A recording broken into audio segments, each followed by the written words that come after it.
Last episode, we had just left Topsail State Park in Florida, and we're continuing our journey west.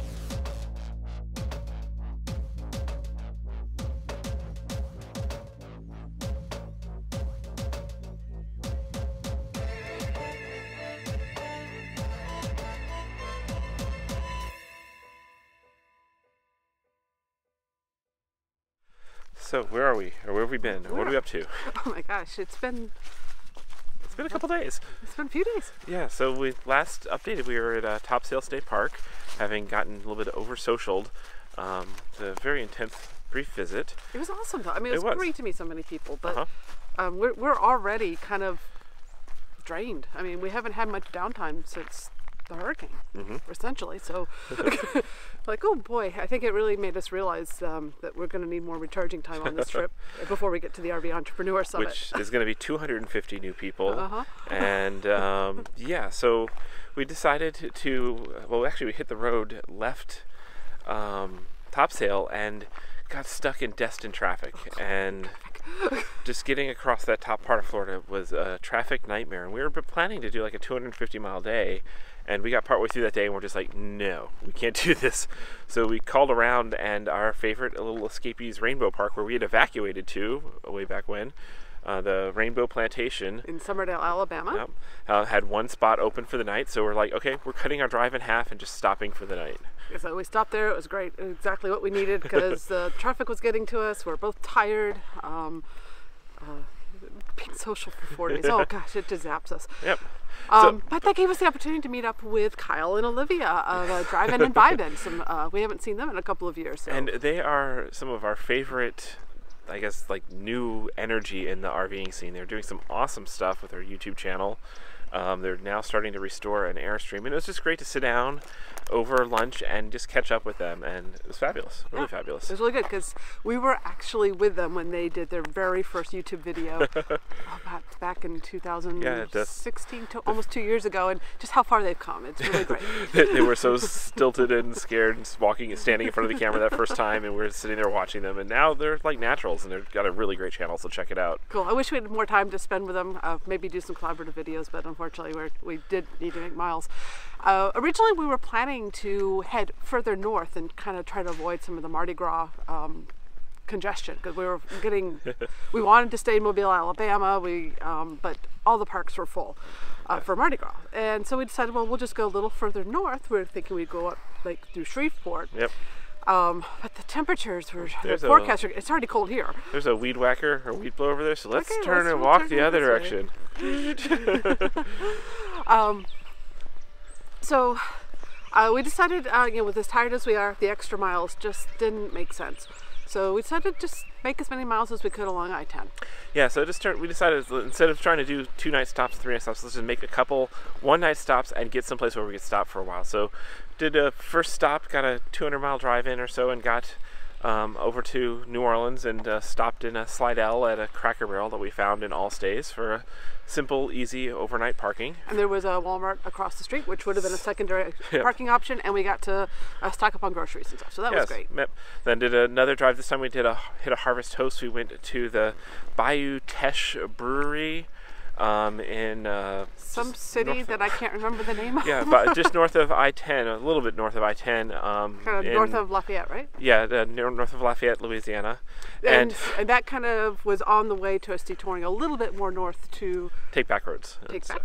So 2 Harvest Host days in this trip so far, which has been great to use that. And the Bayou Teche Brewery was great. They're known for their Testicles beer and many other delicious IPAs. They had like 4 different IPAs they made, and I enjoyed the tasting and hanging out with them. And we got to hang out with the folks who started the brewery, and they just love RVers, and they are like the perfect Harvest Host. It's why Harvest Host exists, is people who enjoy travelers passing through, hearing their stories, and hosting them for the night. In fact, they told us that they loved the Harvest Host so much they're considering putting in electric hookups so people could stay longer. Yeah, so highly recommend. Just awesome. Highly recommend the Bayou Teche Brewery if you're going. And Harvest Host. And Harvest Host.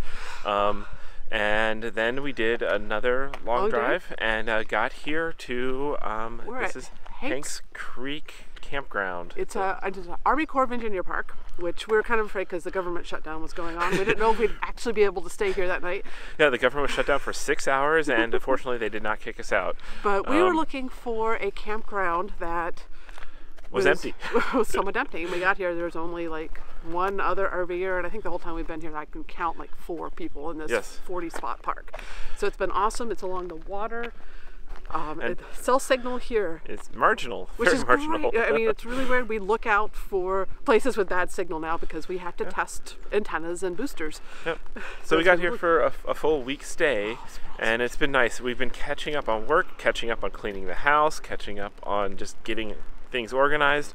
The day we got here, the weather was pristine and beautiful, and pretty much ever since it's been cold, gray, and rainy. So it's actually been good to stay inside and get work done. Get short walks in while we can tolerate the cold. Glad we didn't go further north because I think we got spoiled the last year of being in southern Florida and not experiencing this winter thing. Well, I was looking at the weather map, and there was sleet and freezing rain where we would have been camping if we'd taken the northern route. So, we're just south of that right now, which has been good. And then we're here for a few more days and off to towards Austin. Yeah, we're back in the Austin area for the summit. We've been getting ready. We both got haircuts. I hadn't had a haircut since August. And we've been so busy with hurricane stuff and the boat stuff that we just haven't had time for stuff like that. And yeah, that's about it. Things are good. Looking forward to the summit.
Hey, we're in a vineyard.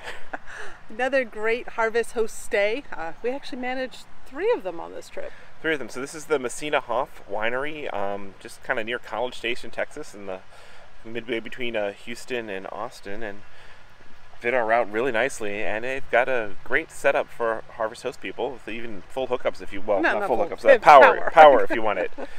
We did not need the power. Because we're solar and lithium. So although this would be one of our more expensive Harvest Host stops because they have good tasty wine and then a very nice restaurant right on site, which also became our day after Valentine's Day fancy dinner out, which was nice. It's nice. Expensive though.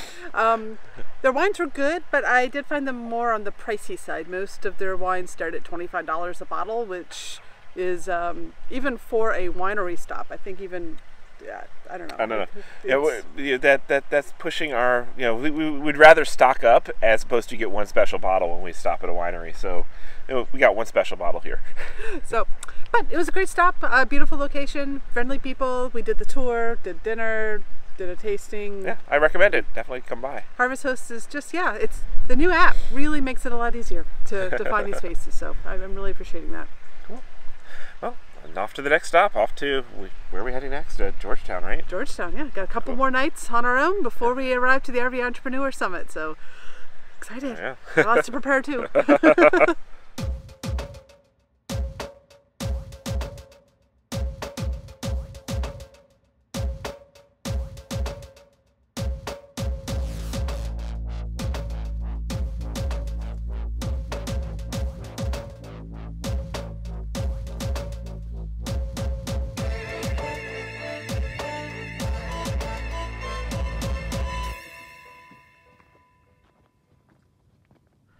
Good morning. Where are we? We are at Cedar Campground in Georgetown, Texas. Yeah, so this is an Army Corps of Engineer park that we have stayed at before. I think it was about 2 years ago we were here. 3 years ago. 3 years. Time flies. Right before we had our bus renovations, we were actually here getting a broken window repaired in this exact spot. Well, it was repaired over there. We Yes. stayed here before going. Right, but and so we knew coming back to Cedar Breaks that we our reason for being in the area is we wanted to come and see a Cirque du Soleil on ice, Cirque du Soleil Crystal, and it just happened to line up with the RV Entrepreneur Summit. And we're like, let's make sure we can see that while it's passing through. So did make a reservation for this one in advance. We love this campground. It's a great location. There's lots of amenities around. But one of the downsides of this campground is many of the spots are extremely unlevel. Extremely unlevel. And we made the mistake last time is we booked a site that would have a great water view, and when we got here we just could not get our bus leveled. We have no leveling system on the bus but boards, so unlike a trailer or a fifth wheel that has a lot more flexibility, we just couldn't make it happen. And nothing on the recreation.gov website indicates the slope of the site, so that makes it really difficult. So if you're coming here, be very careful about that. This is actually one of the worst overall campgrounds we've seen for unlevel sites, period. Well, it's pretty bad. It's up there. It's pretty bad. So last time they were able to move us to this spot, which is one of the first ones in the campground, site number 1, and we knew it was level. So I just booked that one just to be safe. But there are several level sites in here. It's just hard to know which ones are level and which aren't if you're booking in advance. So keep that in mind if you come here. But otherwise, it's a great location if you need to be north of Austin. And now, it leaves us just about 85 miles or so from the RV Entrepreneur Summit. So we've got a nice short drive today, and looking forward to our next stop. Yes, so that is the reason for coming to Texas this time of year is attending the RV Entrepreneur Summit. The first couple of days is kind of the pre-summit hosted by the Escapers. They've got some margarita outings and wine tastings and mixers and co-working space set up for us. The summit officially starts Thursday evening, and then on Friday and Saturday are their main stage events. And if you want to tune in live for free, they are live casting it on their Facebook page. And I'll put a link down in the description if you want to go and sign up for that. It is free to watch, and I think you'll get to tune into like 8 or 10 live sessions. Including us presenting on working on the road and mobile internet for RV entrepreneurs. And we will be presenting Saturday at 3 p.m. Central Time. But there's some awesome presenters there. So if you've got the entrepreneurial or RVing bug, this is a great opportunity to meet some incredible people. Also, the Less Junk, More Journey folks are going to be presenting, I believe, Saturday evening right after us. Cool. So, off to our final leg of this cross-country trip. It's been like what, 12? It's well over 1,000 miles on this trip. This is 1,200 miles. So. A long trip and a short period of time. But it always feels good to get all those road miles behind us. So let's go get them wrapped up. All right. We'll see you after the summit.